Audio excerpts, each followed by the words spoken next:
नमस्कार दोस्तों, स्वागत है एक नई वीडियो में। बात करने वाले हैं रेलवे टेक्नीशियन का जो है फॉर्म कैसे फिल करेंगे। आप देख सकते हैं फ्रेंड्स, रेलवे ग्रेड 1 सिग्नल का वैकेंसी निकाली गई जिसमें 183 पोस्ट हैं और टेक्नीशियन ग्रेड 3 की वैकेंसी निकाली गई लेवल 2 की सैलरी पे और इसमें 6055 वैकेंसी। इस तरह से जो है 6238 पदों पे जो है वैकेंसी आपकी जो है निकाली गई है और आपको जो है ऑनलाइन आवेदन करना है जिसका अंतिम तिथि 28 जुलाई 2025 रखा गया है। तो स्टेप बाय स्टेप मैं आपको जो एक लाइव फॉर्म फिल करके बताऊंगा कैसे आपको फॉर्म को अप्लाई करना है। पूरी इंफॉर्मेशन बताने वाला हूं। वीडियो को लास्ट तक देखिए ताकि आपको सारी इंफॉर्मेशन समझ में आ सके कि रेलवे टेक्नीशियन का जो है फॉर्म कैसे फिल करेंगे। देखिए फ्रेंड्स, ये इसका ऑफिशियल साइट है जहां से आपको फॉर्म को अप्लाई करना है। मैंने डायरेक्ट लिंक आपको डिस्क्रिप्शन बॉक्स में भी प्रोवाइड कर दिया है। क्लिक करेंगे सीधे आप यहाँ पे आ जाएंगे, या आप जो है गूगल में जाएंगे, सर्च करेंगे डीएस हेल्पिंग फॉरएवर, ये वाली वेबसाइट आपको देखने को मिलेगा। यहाँ पे आपको जो रेलवे टेक्नीशियन रिक्रूटमेंट का ऑप्शन देखने को मिलेगा, या सेंट्रल जॉब में भी आपको रेलवे टेक्नीशियन का फॉर्म देखने को मिलेगा। आप इस पे क्लिक करेंगे तो यहाँ पे आपको जो है इस प्रकार से सारी वैकेंसी के बारे में जानकारी देखने को मिलेगा और यहीं पे आपको जो है अप्लाई का बटन मिलेगा, एडवर्टाइजमेंट डाउनलोड करने का ऑप्शन मिलेगा। तो अप्लाई वाले बटन पे क्लिक करेंगे, सीधे आपको इस वाले पेज पे लेकर आ जाएगा। अगर आप 2 टैब चला रहे हैं तो नहीं चलता, इसीलिए बोल रहे हैं एक टैब क्लोज करने के लिए। मतलब एक कंप्यूटर में एक ही टैब यहाँ पे चलता है, ये इसका जो है सिक्योरिटी रीजन है। अब यहाँ पे देखेंगे तो टेक्नीशियन ग्रेड 1 सिग्नल का भी यहाँ पे आपको ऑप्शन मिलता है, टेक्नीशियन ग्रेड 3 का भी आपको ऑप्शन मिलता है और सबका यहाँ लास्ट डेट भी दिखाया हुआ है कि कब से कब तक आपको फॉर्म को भरना है। अब यहाँ पे देखिए 2 ऑप्शन है। एक आपके पास लॉगिन का ऑप्शन है। अगर आपने पहले से जो है रेलवे का कोई भी फॉर्म भरा, जैसे 2024 में बहुत सारी वैकेंसी आई थी, रेलवे ग्रुप डी आया था, या और भी आरपीएफ का वैकेंसी आई थी, या और भी पद पे वैकेंसी आई थी, तो अगर आप फॉर्म भरे थे तो उस समय आपने अकाउंट ऑलरेडी पहले से बनाया होगा, तो सीधे आप लॉगिन करेंगे। यहाँ लॉगिन विथ आधार या login with RRB account credential, कोई भी ऑप्शन चुनाव करके आप क्या करेंगे, लॉगिन करेंगे और आपको जो है यहाँ पे डैशबोर्ड आ जाएगा, वहां से आप फॉर्म को अप्लाई कर लेंगे। लेकिन अगर आप पहली बार फॉर्म भरने जा रहे हैं रेलवे के लिए, आपने इस वेबसाइट पे कभी भी फॉर्म नहीं फिलअप किया है, रजिस्ट्रेशन नहीं किए हैं, तो आपको एक क्रिएट अकाउंट, यहाँ देखिए क्रिएट एन अकाउंट का ऑप्शन मिलता है। इस पे क्लिक करके पहले आपको एक अकाउंट क्रिएट करना होगा। अब देखिए यहाँ पे ऑलरेडी लिखा हुआ कि जो कैंडिडेट जो है 2024 में जो वैकेंसी चली थी उसमें अगर आपने जो है अकाउंट बनाया हुआ था तो आपको जो यहाँ पे रिक्वायर्ड नहीं है रजिस्ट्रेशन करने का अगेन, ठीक है ना। उसी जो है लॉगिन को यूज करके और पासवर्ड को यूज करके आपको जो लॉगिन करके फॉर्म को फिलअप करना है। चलिए हम यहाँ ओके करते हैं। मैं बता देता हूँ कैसे आपको रजिस्ट्रेशन करना है। अगर जो नए कैंडिडेट है तो यहाँ पे आपको नेशनलिटी चूज करना है। यहाँ फुल नेम, फिर अपना दोबारा नाम को लिखेंगे, अपना नाम चेंज करके यस करेंगे, नो करेंगे। यहाँ डेट ऑफ बर्थ की चॉइस करनी है, फिर डेट ऑफ बर्थ को दोबारा लिखना है। यहाँ जेंडर बताएंगे, मेल फीमेल क्या है। हर चीज को 2 बार लिखवाया जा रहा है ताकि आपसे रजिस्ट्रेशन में गलती ना हो। फिर फादर नेम, फिर फादर नेम को दोबारा लिखना है, मदर्स नेम, फिर मदर्स नेम को दोबारा लिखना है। यहाँ ईमेल एड्रेस लिखेंगे, फिर यहाँ पे जो है जनरेट ईमेल ओटीपी पे क्लिक करेंगे, आपके ईमेल पे ओटीपी जाएगा, उसको यहाँ पे क्या करना है, लिख लेना है। फिर मोबाइल नंबर लिखेंगे, जनरेट मोबाइल ओटीपी पे क्लिक करेंगे, आपके मोबाइल पे ओटीपी जाएगा, उसको यहाँ लिख लेना है। फिर यहाँ पे आपको जो है आधार वेरिफिकेशन करना है। वेरिफिकेशन थ्रू डिजी लॉकर का भी ऑप्शन है और वेरिफिकेशन थ्रू आधार कार्ड के थ्रू भी ऑप्शन है। I don't have Aadhaar card का भी ऑप्शन है, तो आपको यहाँ पे ये भी ऑप्शन देखने को मिल जाता है। आप इसके उपलक्ष्य में पैन कार्ड यहाँ पे आप दे सकते हैं, नहीं तो आप आधार कार्ड देना चाहते हो तो आधार कार्ड यहाँ पे आप दे सकते हैं। आधार संख्या लिखेंगे, जनरेट ओटीपी पे क्लिक करेंगे, आपके आधार से जो मोबाइल नंबर लिंक है उस पर ओटीपी जाएगा, उसको यहाँ लिखेंगे, वेरीफाई करेंगे, फिर इसको कंफर्म करेंगे और यहाँ एक पासवर्ड आपको बनानी है। जैसे चाहे वैसा आप पासवर्ड बना सकते हैं। फिर यहाँ पे आपको captcha I am not robot पे क्लिक करेंगे और preview and create an account पे क्लिक करेंगे, आपका अकाउंट यहाँ पे बन जाता है। तो दोस्तों, वीडियो में आगे बढ़ने से पहले बताना चाहूंगा, रेलवे टेक्नीशियन ग्रेड 3 या ग्रेड 1 का तैयारी के लिए बेहतरीन बुक क्या है, तो बता दो फ्रेंड्स, पीडब्ल्यू फिजिक्स वाला के द्वारा जो है टेक्नीशियन ग्रेड 1 सिग्नल के लिए आप देखेंगे तो basic science and engineering and basic of computer and applications के लिए बेहतरीन ये बुक आपका निकाला गया है, जिसमें आपका थ्योरी भी यहाँ पे शामिल है और जो लेटेस्ट पैटर्न है ना उसके आधार पे जो इस किताब को डिजाइन किया गया है। मैं आपको बता देता हूँ इसमें जो है क्या क्या आपको फीचर मिलेंगे। इसमें देखिए थ्योरी दिया गया है और 1100 से ज्यादा इंपोर्टेंट क्वेश्चन दिया गया है और उसका डिटेल एक्सप्लेनेशन दिया गया है। PYQ भी इसमें शामिल है जो कि आप यहाँ पे देख सकते हैं और ये इसका जो है पार्ट 1 जो कि आप देख सकते हैं फिजिक्स फंडामेंटल का जो है यूनिट एंड मेजरमेंट से क्वेश्चन है, जो कि आपको सबसे पहले डिटेल में यहाँ पे थ्योरी दिया गया है। थ्योरी के बाद जस्ट आपको जो थ्योरी से जितने भी क्वेश्चन बन जाते हैं वो सारे क्वेश्चन का यहाँ पे देखेंगे एक्सरसाइज दे रखा हुआ है। फिर आप नीचे आएंगे तो उस एक्सरसाइज एक्सरसाइज जैसे 33 क्वेश्चन दिया एक्सरसाइज के लिए, उसका डिटेल एक्सप्लेनेशन भी आपको यहाँ पे देखने को मिल जाता है। तो काफी बेहतरीन तरीके से जो है इन्होंने जो है इस किताब को डिजाइन किया हुआ है। अगर आप इस किताब को लेना चाहते हैं तो मैंने आपको जो बाय लिंक डिस्क्रिप्शन बॉक्स में प्रोवाइड कर दिया है, आप क्लिक करके इसे ले सकते हैं। इसमें जो है फीचर आपको देख सकते हैं बताया गया कि इसमें जो है आपको practice exercise latest exam pattern के अकॉर्डिंग दिया गया थ्योरी के साथ, और 1100 से ज्यादा क्वेश्चंस इसमें डिटेल एक्सप्लेनेशन में दिया गया है। प्रीवियस ईयर्स के क्वेश्चंस आपको देखने को मिलेंगे, आरआरबी, एएलपी और टेक्नीशियन एग्जाम्स के बेसिक साइंस एंड इंजीनियरिंग और basic of computer and applications के क्वेश्चंस आपको कवर किए गए हैं। सिलेबस भी यहाँ पे डिटेल में आपको समझा दिया गया है। और इसके अलावा देखेंगे तो इनका जो है और भी बुक्स आते हैं, जैसे कि अगर आप टेक्नीशियन ग्रेड 3 के लिए तैयारी कर रहे हैं तो इनका ग्रेड 3 के लिए भी यहाँ पे बुक्स आते हैं जिसमें 20 प्रैक्टिस सेट आपको मिलेंगे।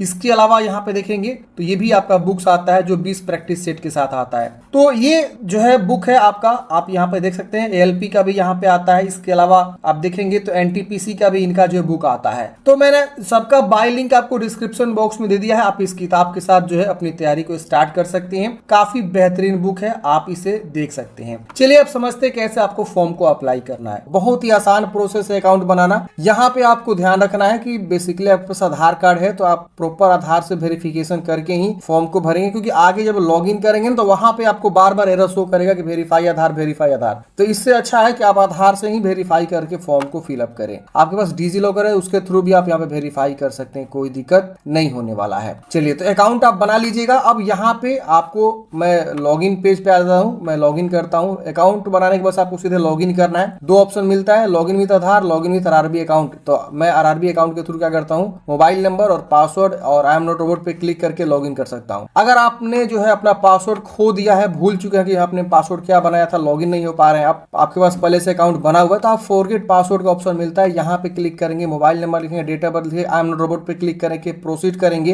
तो ओटीपी वेरीफाई होगा और उसके बाद आपके ईमेल आईडी पे जो है इनके द्वारा एक पासवर्ड जो है भेज दिया जाएगा। अब आपको उसी पासवर्ड से हमेशा जो है लॉगिन करना होगा। ठीक है, तो आप फॉरगेट भी कर सकते हैं यहाँ पे पासवर्ड को। चलिए हम यहाँ लॉगिन कर लेते हैं। लॉगिन करते हैं फ्रेंड्स। 2 फैक्टर ऑथेंटिकेशन यहाँ पे आपको देखने को मिलता है। तो अब आपको यहाँ पे send OTP to email option आता है और सेंड ओटीपी टू फोन। कोई सा भी ओटीपी को भेज देंगे, मैं यहाँ पे फोन पे भेज देता हूँ। अब देखिए ओटीपी भेज दिया गया मेरे फोन नंबर पे। हम यहाँ पे ओटीपी को लिख के लॉगिन करेंगे, आसानी से लॉगिन हो जाएंगे। तो लॉगिन करते समय ये आपको देखने को मिल सकता है। लॉगिन करते हैं फ्रेंड्स इस प्रकार से। देखिए मेरे केस में यहाँ पे जो है आधार वेरिफिकेशन मांग रहा है। तो आपको अगर आधार वेरिफिकेशन नहीं हुआ तो आप यहाँ पे आधार संख्या लिख के जनरेट ओटीपी क्लिक करके आप आधार को वेरीफाई कर लीजिएगा और यहाँ टिक करके वेरीफाई करना होगा। ठीक है ना। तो बहुत सारे बच्चों का यहाँ पे जो है आधार वेरिफिकेशन नहीं हुआ होगा। स्टार्टिंग में आधार वेरिफिकेशन नहीं हो रहा था और आपका अप्लाई हो जा रहा था, लेकिन जब आप लॉगिन करेंगे तो ऐसा एरर देखने को मिलेगा। तो आप यहाँ पे आधार वेरीफाई कर सकते हैं। फिर इसे मैं क्लोज कर लेता हूँ। अब यहाँ पे आप देखिएगा ऑनलाइन एप्लीकेशन का ऑप्शन मिलेगा, इस पे क्लिक करेंगे।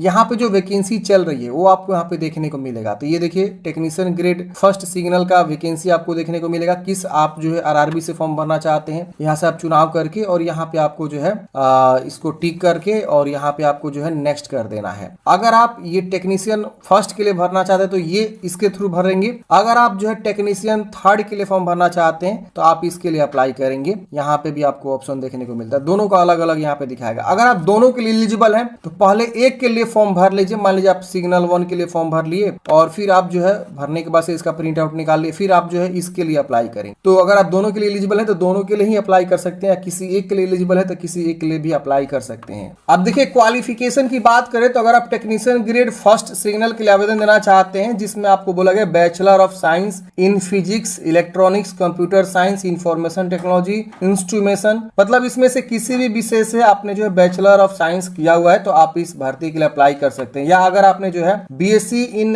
कॉम्बिनेशन ऑफ एनी सब स्ट्रीम या basic stream of physics, electronics, computer science, information technology, instrumentation, तो आप फॉर्म भर सकते हैं। 3 साल का अगर आपने डिप्लोमा भी किया हुआ है इंजीनियरिंग तो भी आप फॉर्म भर सकते हैं। ऊपर से जो भी मतलब ये जो एबव स्ट्रीम है इसमें से किसी भी स्ट्रीम से आपने जो है डिप्लोमा कर रखा हुआ है तो फॉर्म भर सकते हैं। तो ये आपके क्वालिफिकेशन है। वही टेक्नीशियन ग्रेड 3 के लिए बात करें तो इसमें आपको मैट्रिक बोला गया है प्लस आईटीआई होना चाहिए, जैसे कि एनसीवीटी, एससीवीटी के द्वारा, जिसमें fitter, electrician, electronics, mechanic, instruments, mechanic, mechatronics, mechanic, diesel, इसमें से किसी भी स्ट्रीम से आपने जो है आईटीआई और मैट्रिक कर रखा हुआ है तो आप फॉर्म को अप्लाई कर सकते हैं। तो यहाँ पे क्वालिफिकेशन दे रखा हुआ, जैसे इंजीनियरिंग डिपार्टमेंट यहाँ पे दिया हुआ है, सब डिपार्टमेंट दिया, तो उस हिसाब से यहाँ पे आपका जो है ट्रेड भी चेंज हो रहा है। मैट्रिक तो चाहिए, ITI में यहाँ पे कुछ ट्रेड आपका चेंज हो जाएगा। जैसे मान लीजिए आप ये ब्रिज वाले ट्रेड में फॉर्म भरना चाहते हैं, जिससे आपको फिटर बोला गया है, और फिटर या वेल्डर अगर आपने किया हुआ है ITI तो आप फॉर्म भर सकते हैं इस वाले ट्रेड से, ठीक है ना। मैकेनिकल में देखेंगे तो वही सेम चीजें है, carpenter, welder, plumber, pipe fitter, इसमें से किसी भी स्ट्रीम से आपने ITI कर रखा हुआ है तो आप फॉर्म भर सकते हैं। तो ये आपके वेरियस डिपार्टमेंट और वेरियस ट्रेड वाइज वैकेंसी आपको देखने को मिलेगा। आप एक बार फॉर्म भरने से पहले यहाँ से आप क्वालिफिकेशन को चेक करेंगे। नोटिफिकेशन के पेज नंबर जो है ना 40 से अबव आप देखेंगे, एनेक्सर ए आपको देखने को मिलेगा। यहाँ पे आपको डिटेल में नोटिफिकेशन दिया गया है, और नीचे में आपको जो है ना एनेक्सर बी है, जिसमें आपको वैकेंसी भी दिखाया गया है, जैसे अहमदाबाद में कितनी वैकेंसी है और किस किस ट्रेड से वैकेंसी है। तो ये आपको एक बार फॉर्म भरने से पहले जरूर कंफर्म करना होगा। फिर यहाँ पे अजमेर में किस किस ट्रेड में वैकेंसी है और उस ट्रेड के अकॉर्डिंग आप फॉर्म भर सकते हैं। भोपाल में तो ऐसे RRB वाइज वैकेंसी दे रखा हुआ है, तो आप एक बार जो है RRB को जरूर चेक कर लेंगे कि किस RRB में कितनी वैकेंसी है, मुंबई में कितनी वैकेंसी है, अहमदाबाद, सिलीगुड़ी में कितनी वैकेंसी है, त्रिवेंद्रपुरम है, और भी यहाँ पे जो भी ट्रेड है सारा ट्रेड यहाँ पे मतलब RRB wise trade wise vacancy आपको देखने को मिल जाता है। तो आप एक बार जरूर कंफर्म हो लेंगे फॉर्म भरने से पहले। अब चलिए मैं यहाँ पे टेक्नीशियन ग्रेड 3 के लिए अप्लाई करता हूँ। तो मैं यहाँ पे क्या करता हूँ, जो है एक ट्रेड जो है क्या करता हूँ, चूज कर लेता हूँ। आप अपने अकॉर्डिंग जिस भी ट्रेड से फॉर्म भरना चाहते हैं उस ट्रेड को ही आपको चूज करना है, ये नहीं कि आप दूसरा ट्रेड चूज कर सकते हैं। अब ट्रेड चूज करने का एक और ऑप्शन होता है कि आप एक बार नंबर ऑफ पोस्ट भी देख लीजिए, और जिस ट्रेड से आप फॉर्म भरना चाहते हैं, जिस ट्रेड में आप एलिजिबल है, उसमें कितनी वैकेंसी, आपके कैटेगरी में वैकेंसी है कि नहीं है, ये भी आपको जरूर देखना होता है। तो ये आप एक बार फॉर्म भरने से पहले जरूर कंफर्म करें, ठीक है ना। ये बहुत इंपॉर्टेंट चीजें हैं। और पिछली बार जो वैकेंसी निकाली गई थी उसमें कितना जो है सीट पे मतलब कट ऑफ गया था, क्या गया था, वो भी आप जरूर एनालिसिस करें। तमाम यूट्यूबर्स लोग जो वीडियो बनाते हैं वो थोड़ा बहुत सत्य भी हो जाता है, तो आप लोग जरूर उनको फॉलो करके अलग अलग यूट्यूबर्स को आप देखिए, या यूट्यूब पे सर्च करिए कि पिछले का कट ऑफ क्या गया था, कहाँ पे कम कट ऑफ गया था, कहाँ पे ज्यादा कट ऑफ जाता है। उस हिसाब से भी आप यहाँ पे RRB का चुनाव कर सकते हैं। तो चलिए मैं यहाँ पे जो है एक ट्रेड चूज करके नेक्स्ट करता हूँ। नेक्स्ट करते ही यहाँ पे इस प्रकार से बार बार एरर आ रहा है, ये आधार वेरिफिकेशन का। मैं क्या करता हूँ फ्रेंड्स, आधार वेरीफाई कर लेता हूँ। आधार वेरीफाई करने के बाद से फ्रेंड्स अब आपको एरर नहीं शो करेगा। अब यहाँ पे देखिए आपको इस प्रकार से जो है फॉर्म खुल के आ जाएगा। पर्सनल डिटेल्स में आपको बहुत सारा जानकारी आपके जो है रजिस्ट्रेशन से जानकारी उठाया हुआ है, तो आपको यहाँ पे देख लेना है। मैरिड है कि अनमैरिड बता देना है, रिलीजन बताना है, हिंदू मुस्लिम क्या है, किस लैंग्वेज में आप एग्जाम देना चाहते हैं, हिंदी में, अंग्रेजी में, और भी बहुत सारा लैंग्वेज है। यहाँ आइडेंटिफिकेशन मार्क्स, बॉडी में क्या पहचान है, 2 पहचान आपको बताने से तिल का निशान, कटा का निशान, जला का निशान, ये कुछ भी हो सकता है। इसके वजह से नीचे आएंगे तो यहाँ पे आपको कम्युनिटी चूज करना है। कम्युनिटी में देखेंगे आपका जनरल का भी ऑप्शन है, इसके अलावा देखेंगे तो SC ST का भी ऑप्शन है। मान लीजिए हम SC ST चूज करते हैं तो यहाँ पे बोलेगा कि आपको सेंट्रल गवर्नमेंट वाला जो है SC ST अगर आपके पास है तो आप उसको देंगे, OBC है तो नॉन क्रिमिनल आप देंगे। तो यहाँ आपको अंडरस्टैंड एग्री कर लेना है। तो यहाँ पे अगर SC ST है तो अपना कास्ट का जो अभी आप प्रेजेंट में जहाँ से कास्ट बनवाए हैं वो कास्ट की जानकारी आप यहाँ पे दे दीजिए, जैसे कि नेम ऑफ द कास्ट आपका क्या है, सर्टिफिकेट नंबर क्या है कास्ट का, फिर यहाँ पे कब किसके द्वारा वो बना हुआ है। यहाँ पे बहुत सारा ऑप्शंस देखने को मिल जाता है। अभी मैं बात करूं बिहार की, तो बिहार में रेवेन्यू ऑफिसर बना रहा था। अगर आप बिहार से फॉर्म भर रहे हैं तो रेवेन्यू ऑफिसर यहाँ पे चूज कर लेंगे, और यहाँ पे आपको जो है बता देना है कि स्टेट किस स्टेट से बना है, तो बिहार चूज करेंगे। और सर्टिफिकेट इशू डेट कब वो इशू करवाए हैं आपने वो, और ट्रेवल पास आपको चाहिए तो यस कर लेंगे, और यहाँ पे कास्ट सर्टिफिकेट को अटैच कर लेंगे। तो SC ST केस में ऐसे आपको जाति नॉर्मल सा बनवा के आपको यहाँ पे दे देना है। लेकिन वही OBC की बात करें तो OBC का सेंट्रल लेवल का क्रीमिलियर बनता है, तो आप सेंट्रल लेवल का क्रीमिलियर बनवाएंगे, और यहाँ पे पूछेगा कि आप जो है सिलेक्ट क्रीमिलियर नॉन क्रीमिलियर। तो यहाँ पे अगर आप नॉन क्रीमिलियर से हैं तो नॉन क्रीमिलियर चूज करेंगे, अंडरस्टैंड करेंगे, और यहाँ पे अपना कास्ट नेम, सर्टिफिकेट नंबर देंगे क्रीमिलियर का, और यहाँ पे किसके द्वारा आपने बनवाया हुआ वो यहाँ पे देखिए वो सारा ऑप्शन देखने को मिलता है। तो यहाँ पे स्टेट और यहाँ पे कब आपने बनवाया हुआ है, तो ये ऑप्शन है। अगर आप OBC क्रीमिलियर में आएंगे तो ये सर्टिफिकेट आपसे नहीं मांगेगा, आप देखिए इस प्रकार से आ जाएगा। तो ये आपको सही से बताना। EWS है तो वही EWS आपको फाइनेंशियल ईयर 24-25 का जो है क्या करना है, देना है। जैसे कि इशूड ऑन या आफ्टर, मतलब 1/4/2025 के बाद जो है आपका जो EWS है वो इशू होना चाहिए, ध्यान रखें तभी वो आपको वैलिड होगा। तो अगर आप EWS क्लेम कर रहे हैं तो EWS आपका 1 अप्रैल 2025 के बाद का इशू होना चाहिए। सर्टिफिकेट नंबर कहाँ से आपने बनवाया हुआ ये आपको बता देना है, और यहाँ पे किस स्टेट से बनवाया हुआ है, और यहाँ पे सर्टिफिकेट इशू डेट बता देना है। तो इस तरह से अपना कैटेगरी जो है आपको सही से बताना है, जो भी आप कैटेगरी से बिलोंग करते हैं। अब यहाँ पे आपको अपना पोस्टल एड्रेस बताना है, जिसमें प्रेजेंट एड्रेस यहाँ होगा, सबसे पहले राज्य, डिस्ट्रिक्ट और प्रॉपर एड्रेस यहाँ लिखेंगे। फिर यहाँ पे आपको जो है नियरेस्ट सिटी या मेजर सिटी आपका क्या है वो आपको बताना है। पिन कोड यहाँ पे लिखना है और इसको टिक करेंगे तो इधर परमानेंट एड्रेस सेम कॉपी हो जाएगा। अलग है तो अलग अलग आप यहाँ पे लिखते हैं। जिसे फ्रेंड्स आप सेव करेंगे ये भी डाटा सेव हो जाएगा। और यहाँ पे लिख रहा है कि प्रीवियस डाटा आपका जो फैच हो रहा है, आप यहाँ पे कट करेंगे। अब यहाँ पे देखिए आपको बहुत सारी जानकारी प्रीवियस वाला उठा लिया है। एक्स सर्विस मैंने यस में बताएंगे यहाँ पे, जो कि मैंने ऑलरेडी नो किया हुआ है। विकलांगता के बारे में बताना है आपको। यहाँ पे अगर आप ईबीसी कैंडिडेट्स हैं तो आपको यहाँ पे ट्रेवल पास का यहाँ पे कंसेशन मिल सकता है। अगर आप हैं तो यस करेंगे वरना नो करेंगे। यहाँ पे रेलवे सर्विंग एप्लीकेंट है तो यस में आपको बताना है। आप करेंटली कहीं इंप्लॉई हैं तो यस में आपको यहाँ बताना है। सेंट्रल गवर्नमेंट या स्टेट गवर्नमेंट या पीएसयू नॉट अप्लीकेबल है तो नॉट अप्लीकेबल। यहाँ आपने कोई कोर्स किया हुआ अप्रेंटिसशिप का तो यस करेंगे वरना नो करेंगे। यहाँ पे आपको बैंक की जानकारी ऑलरेडी देखिए यहाँ पे फिलअप मिलेगा क्योंकि ये प्रीवियस से डाटा उठाया हुआ है। तो अगर आप बैंक की जानकारी यहाँ पे देते हैं तो ये आपको अकाउंट में पैसे रिफंड होते हैं। अगर आप पहला एग्जाम देते हैं तो ये आपका फी रिफंड के लिए अकाउंट नंबर मांग रहा है तो आप यहाँ पे दे देंगे और उसके बाद से यहाँ पे इसको भी नेक्स्ट कर देंगे। अब अगले स्टेप में आपकी मैट्रिक की जानकारी ऑलरेडी फिलअप मिलता है क्योंकि मैं प्रीवियस अकाउंट लॉगिन किया हूँ। अगर आप फर्स्ट टाइम रजिस्ट्रेशन करके लॉगिन करेंगे तो आपको यहाँ पे जो है ये भरना होगा। तो यहाँ देखिए ऐड का बटन बनता है, आप इस पे क्लिक करते हैं और यहाँ पे पहले आपको क्वालिफिकेशन चूज करना होता है। तो पहले आप मैट्रिक चूज करके ऐड करेंगे, उसमें आपको जो भी रोल नंबर है, इसके अलावा स्टेट, डिस्ट्रिक्ट, कहाँ से आपने पढ़ाई किया, कौन से बोर्ड से पढ़ाई किया, पासिंग डेट, ये सब आपको बताना होता है। ITI किए हैं तो फिर उसको बस ITI चूज करेंगे। ITI का यहाँ पे ट्रेड बताएंगे, किस ट्रेड से आप फॉर्म भरने मतलब है पढ़ाई किए हुए, ITI किस राज्य से आपने पढ़ाई किया हुआ है, उसके वजह से यहाँ डिस्ट्रिक्ट आएगा, डिस्ट्रिक्ट चूज करेंगे। नेम ऑफ इंस्टीट्यूट आपको लिखना होगा, पासिंग ईयर बताना होगा, सर्टिफिकेट कब आपका इशू हुआ है, NCVT से SCVT से ये आपको बताना है। सर्टिफिकेट का टाइप क्या है, आपका नेशनल ट्रेड सर्टिफिकेट के स्टेट ट्रेड सर्टिफिकेट है तो आपको यहाँ पे बता देना है और इसको भी ऐड कर लेना है। तो इस तरह से आपको ITI की जानकारी ऐड करना है। जब ITI ऐड कर देंगे, इसके अलावा आपने NSC किया हुआ है अप्रेंटिसशिप तो ये भी आप ऐड कर सकते हैं। इसके अलावा आपने 10+2 भी किया तो वो भी आप ऐड कर सकते हैं। तो अपने हिसाब से बारी बारी से क्वालिफिकेशन को ऐड करके और आपको यहाँ पे नेक्स्ट कर देना है। सब नेक्स्ट करते हैं फ्रेंड्स। अगले स्टेप में यहाँ पे आपको जो है ना लाइव फोटो भी खींचना है। तो यहाँ पे आपको ये कुछ जो है कैमरा का परमिशन मांग रहा है तो अलाउ कर देना। आपको अलाउ करते हैं यहाँ पे देखिए आपको जो है लाइव फोटो आपको खींचना है। तो यहाँ पे देखिए लाइव कैप्चर का ऑप्शन मिलता है और capture live image from mobile का भी ऑप्शन मिलता है। अगर आपके पास मोबाइल है तो मोबाइल से भी आप खींच सकते हैं। इस पे क्लिक करेंगे तो एक QR कोड बोलेगा स्कैन करने के लिए। तो चलिए मैं इसे क्या करता हूँ, स्कैन करता हूँ और देखता हूँ ये कहाँ पे लेके जाता है, ताकि क्या पता इसमें नया फीचर ऐड किया गया हो। तो मैं इसे स्कैन करता हूँ एक बार। जो भी प्रोसेस होगा हम आपको यहाँ पे बता देंगे कि कैसे यहाँ पे क्या हो रहा है। मैंने स्कैन किया तो एक जो है वेबसाइट यहाँ पे शो हो रहा है। स्कैन करते ही अप्लाई RRB का वेबसाइट शो होता है। हम इस पे क्लिक करते हैं। जैसे हम इस पे क्लिक करेंगे ये आपको एक वेबसाइट पे लेके जा रहा है जहां से बोल रहा है कि आप यहाँ पे लॉग इन करिए। मतलब लॉग इन वाला ही पेज ओपन हो रहा है। आप मोबाइल में लॉग इन कर सकते हैं। ये इससे कोई उतना खास नहीं है। आप डायरेक्ट RRB की वेबसाइट पे जाके मोबाइल से और ओपन कर लेंगे और वहां पे लॉग इन करके आप इसे जो है फोटो सिग्नेचर को अपलोड करेंगे। तो ये वहीं पे लेके जा रहा है। चलिए यहाँ पे सैंपल भी दिया हुआ है कि कैसे आपको फोटो खींचना चाहिए, कैसे नहीं खींचना चाहिए, ये आप देख लीजिएगा। और यहाँ पे आपको लाइव इमेज पे क्लिक करेंगे। अगर आपका जो है कैमरा सही है तो आप यहाँ पे जो है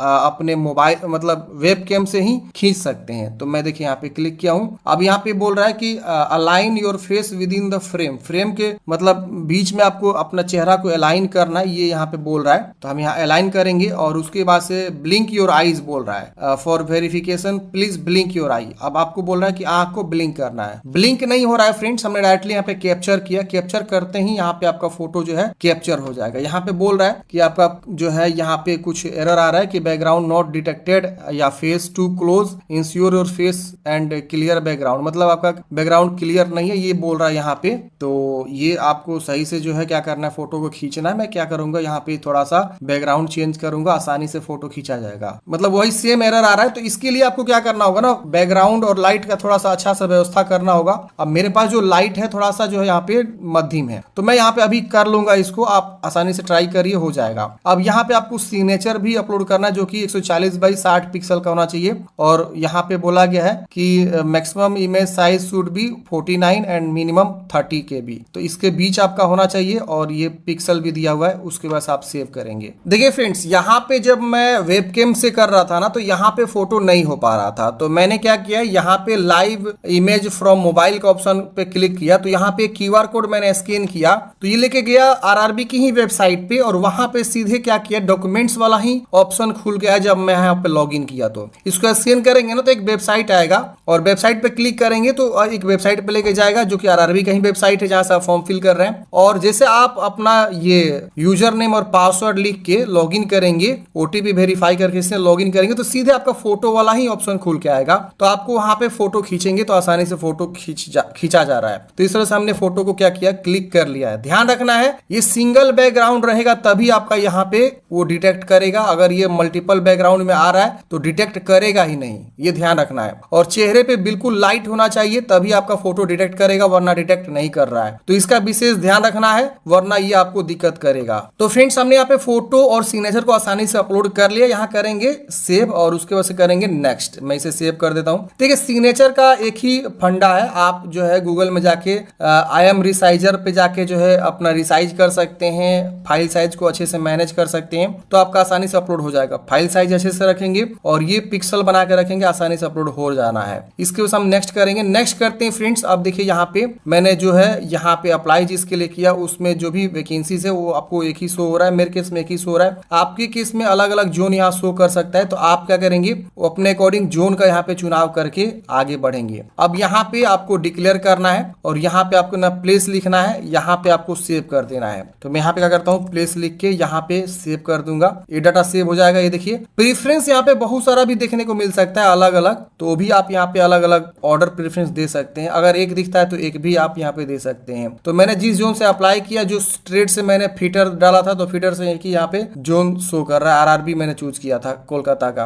अब यहाँ पे हम ऐसे प्रीव्यू करेंगे। प्रीव्यू करते ही यहाँ पे प्लीज अच्छा चेक बॉक्स करने के लिए बोल रहा है, यहाँ पे इसको टिक करना है और प्रीव्यू करना है। प्रीव्यू करते ही यहाँ पे देखिए ये प्रीव्यू आ जाएगा। आप जानकारी को वेरीफाई करेंगे, जो भी आपने जानकारी यहाँ पे दिया है वो सब चीज सही है। अगर कुछ भी गलती है तो आप एडिट करेंगे, नहीं गलती तो इसको टिक करके यहाँ पे आपको सबमिट कर देना है। सबमिट करते ही बोल रहा है कि you will not be able to make correction, मतलब आप बाद में इसे सुधार नहीं कर सकते हैं सबमिट कर देने के बाद से आफ्टर सबमिशन। लेकिन करेक्शन का भी डेट एक अलग से आता है, तो उसके लिए आपको अलग से एक्स्ट्रा चार्ज देना पड़ जाएगा। तो इसीलिए आप एक बार सोच समझ के सबमिट करेंगे और सबमिट करते हैं सीधे लेके जाएगा पेमेंट गेटवे पे। वहां पे आपको पेमेंट जमा करना है। पेमेंट जमा करने के बाद से फ्रेंड्स आपको फाइनल प्रिंट आउट मिल जाएगा। आप जो है प्रिंट आउट निकाल कर अपने पास हार्ड कॉपी सुरक्षित रख लेंगे। तो इस तरह से हमने बात किया कि रेलवे टेक्नीशियन के लिए कैसे आपको फॉर्म को अप्लाई करना है। आपके मन में कोई भी डाउट्स है, कमेंट है, आप कमेंट बॉक्स में पूछ लीजिएगा फ्रेंड्स। मिलते हैं किसी नेक्स्ट वीडियो में। जय हिंद, आपका दिन शुभ हो।